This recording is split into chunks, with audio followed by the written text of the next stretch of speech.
السلام عليكم. لا تنسوا الإعجاب بالفيديو والاشتراك في القناة تشجيعا لنا لنستمر بنشر المزيد إن شاء الله.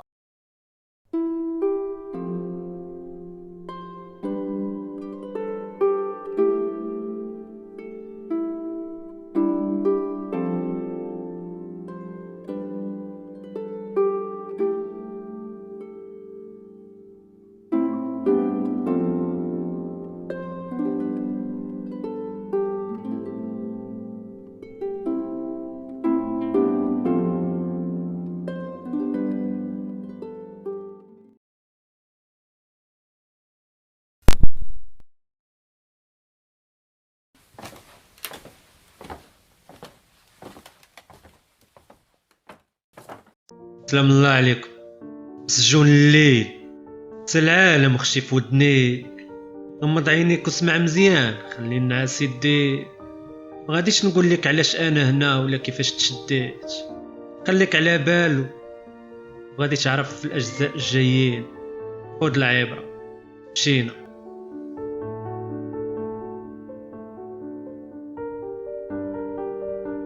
فاش دخلت الواشمه اللي هي صطافيت الباب الحبس، اللي غادي نعرف من بعد ان سميتها الباب الكحله باللغه البيزنطيه، تفكرت مهمتي بان الله استجاب للدعوات ديالها اللي كانت تقول فيهم بايمان مطلق ويقين صادق.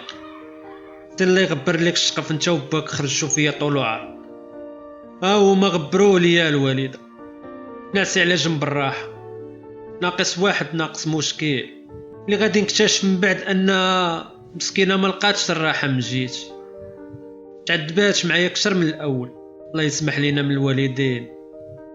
راسي ما بغاش يقتنع فين انا، نزلت من الصطافيط مخي واقف وعقلي مشوش وقتلني الفضول، حيت داخل واحد العالم غير سامع به، ما عمري عشت فيه، عالم جديد عليا. تنسول راسي كيفاش تكون عيشتي فيه وسط المجرمين والقتالة اللي ما تيقولوش ان شاء الله. توكلت على الله ودخلت وسبقت رجلي اليمنى حيت فيها البركه كما علمونا والدينا. واللي جاو معايا من الكوميسيريه 8 كلهم ولاد دومين دوزي للحبس، الا انا ومصطفى الملقب بالمرده اللي باجده على هاد القنج. جمعونا في واحد البيت كله داير بالحديد وطلبوا منا بكل ادب ولا باقه اللي عنده شي حاجه يلوحها بلا ما نزيدوا معاكم الهضره. كونوا معنا رجال ولاد الناس، الدنيا تمشي ودوزها هانيه. بغيتو تكونوا معنا ولاد القحاب وديروا معنا نزوقيه ديال الزنقه، غادي نتقبوا لكم مواتكم بهاد لافاس. داكشي اللي وقع. اي واحد عنده شي حاجه ماشي تلهيه ولا ممنوعات لاحه، الا واحد بقى مخبي طريف ديال الحشيش بقاو عنده كلا ماكله طبل نهار العيد. طبعا هادشي تيكون مقصود من صحاب الوقت باش يبينوا الباجده ان نهار الاول كيموت المش. ضروري ما يبقاو شاركين معنا العربيه باش يصيدوا الضحيه اللي خلعونا به.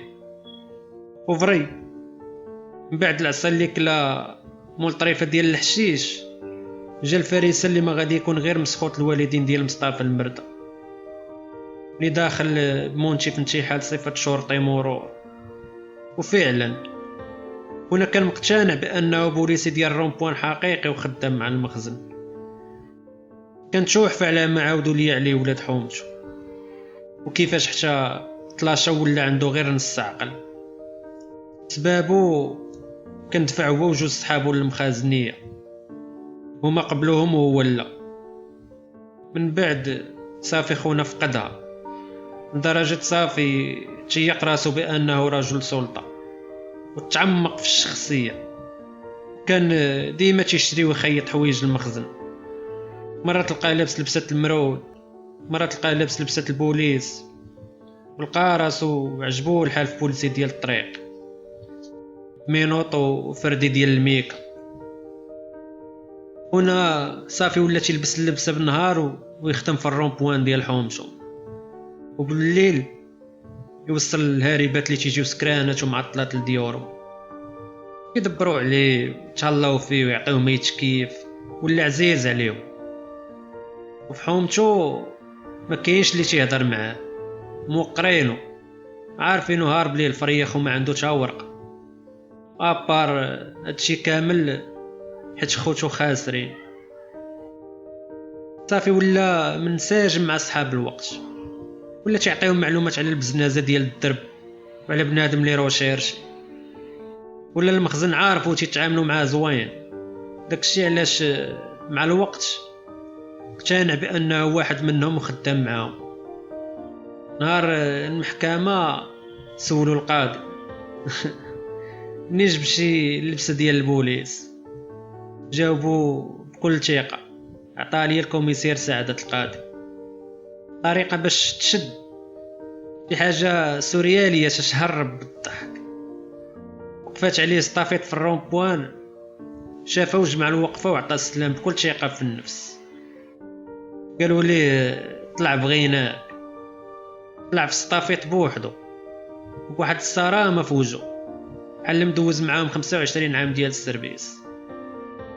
بقاو مطلعينها عليه في سطافيت، انت غادي للحبس وخدم موظف لداخل، ولا عرفتي شنو يجيك مليح دير انت رئيس المعقل كاع. كانوا عارفينو مسطي ولكن في الحبس ما كانوش يعرفوه.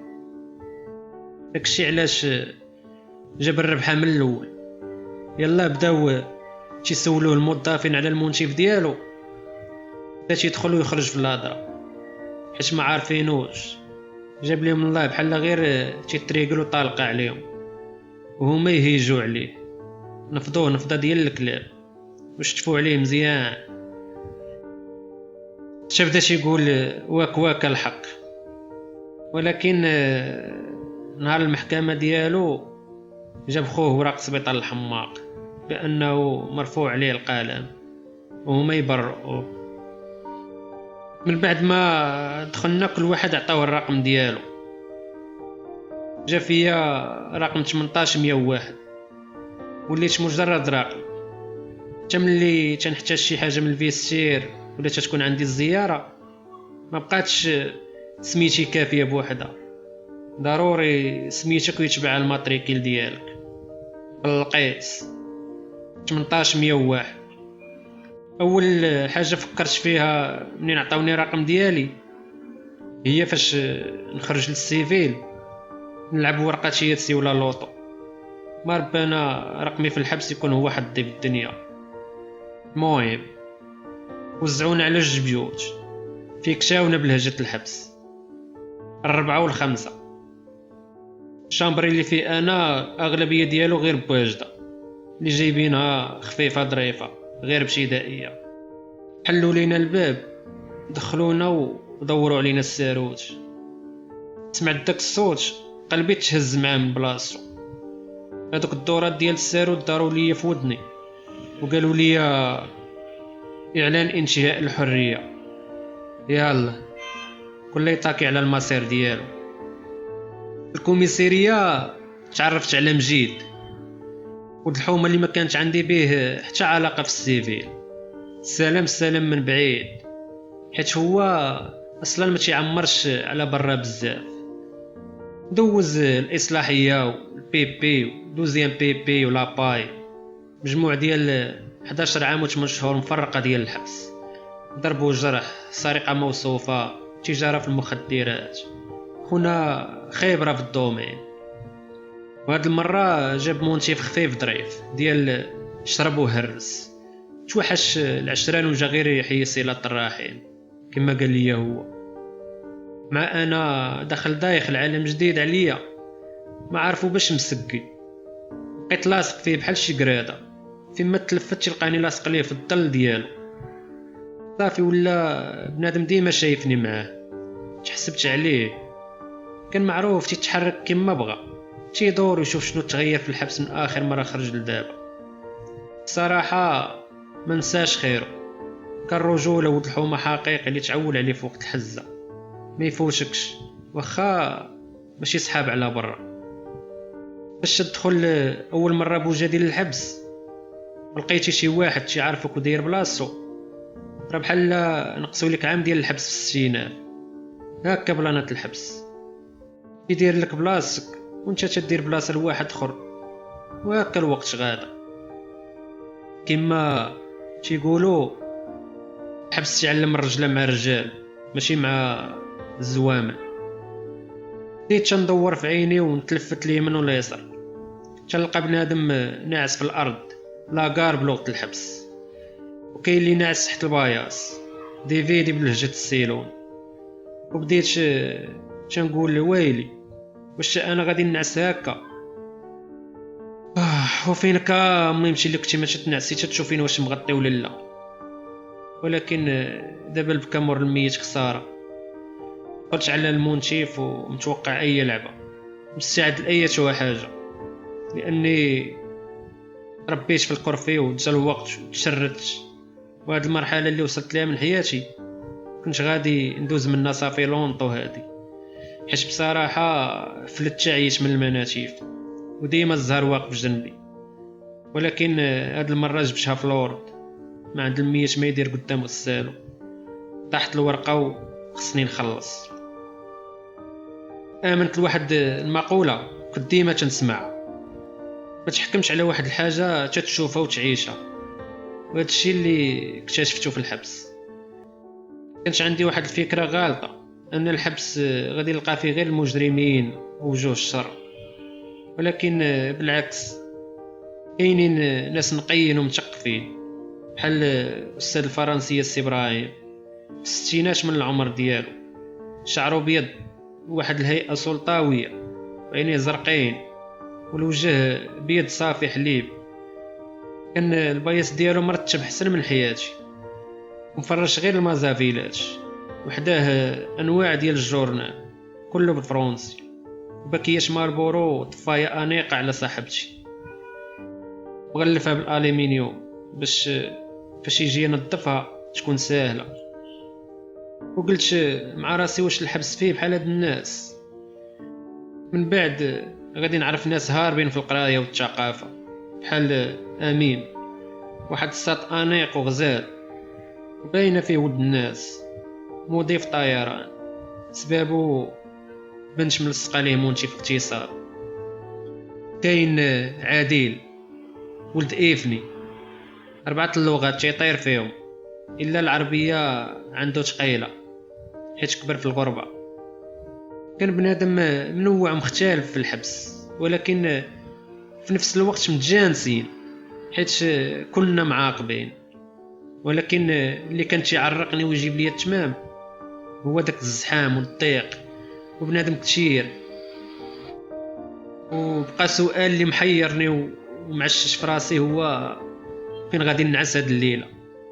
على ما بان ليا ما كايناش بلاصه لبنادم بوجادي، فين ما تلفتي كيبان لك بنادم عايش الحياه اللي قسم ليه الله، اللي كيسبن، اللي تيطيب طاجين، اللي كيغسل الماعن، اللي مدور الهضره مع عشيرو، اللي تيقمر.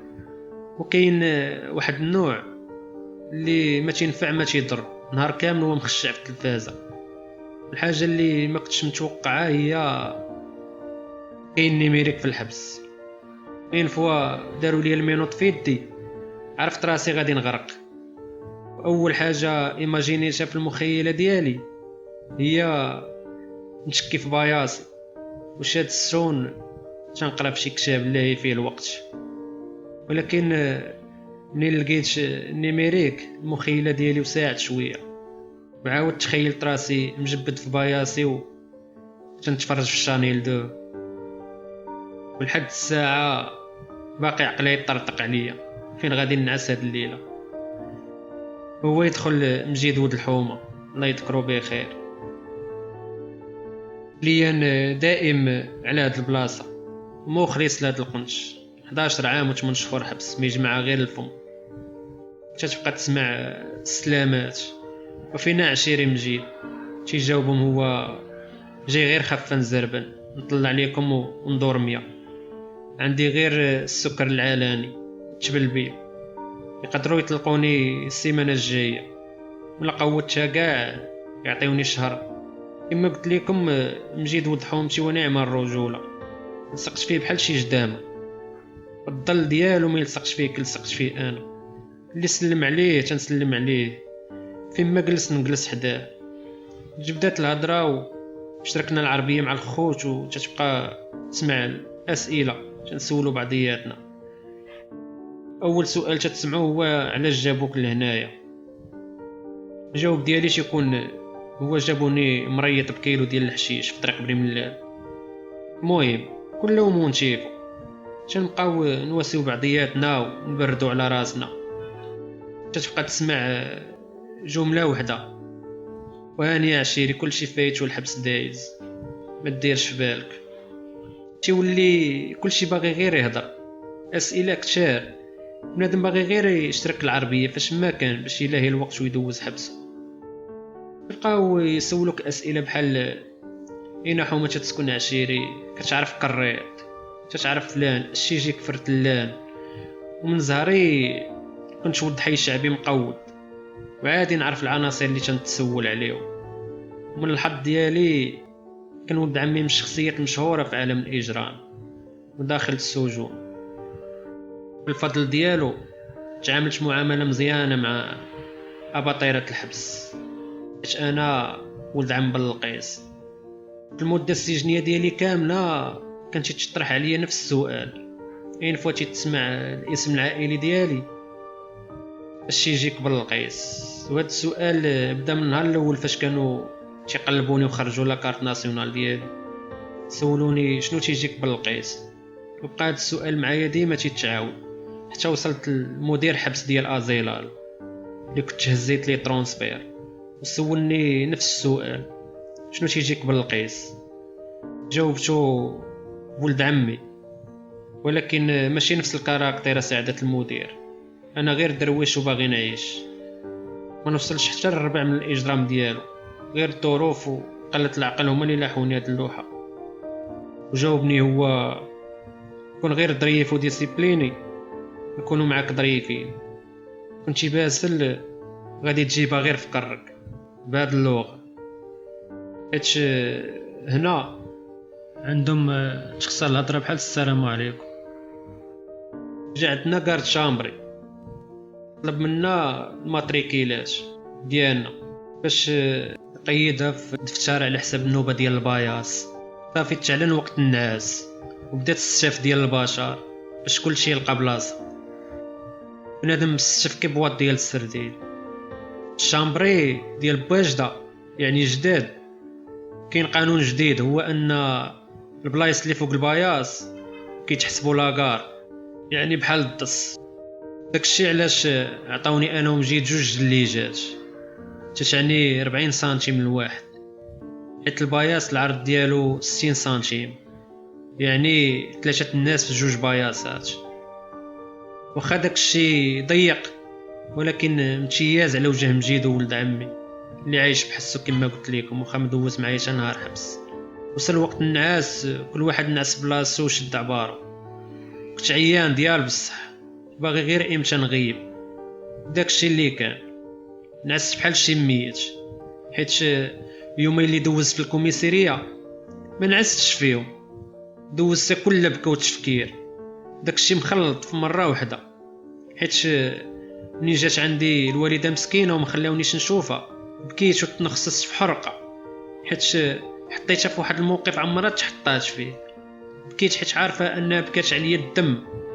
تخيلتها بحال واقفه قدامي ومخلوعه عليا باغا تشوفني كي داير وحالتي كي دايره. قلب الام الله يسمح لينا منه. عرفت بان الحياه بالنسبه لها غادا توقف حيت ولدها شدوه وغادي يغرقوه. بكيت لدرجه الشاق، حيت شمت والديه ماشي ديالها التكرفيس. بكيت حيت ما عمري درت شي حاجه باغينها ليا ولا راضيين عليها. بكيت حيت دوسية توسخ ومستقبلي مشى، ما بقاش عندي الوجه اللي يشوف عينين والدي. باش كانت يديني نعاس في الكوميسيريه كنحاول ننسى فين انا. يجي شي واحد سكران كاوتشيكنيك مضارب مع البوليس، تيبقى عليهم بالسبان وهما كيشبعوه تصرفيق حتى كيعياو بجوج. ولكن ما كيعيا حتى كيطير عليا النعاس. هكا دازت يومين ديال لاكاب، تبرزيت السكيريه والقمل القافين يطلق عروقو، وريحة البول والعفن والغمولية.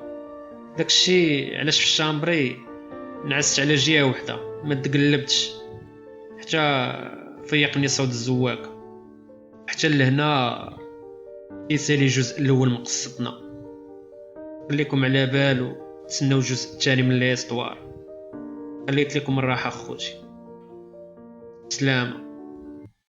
لا تنسوا الإعجاب بالفيديو والاشتراك في القناة تشجيعا لنا لنستمر بنشر المزيد إن شاء الله.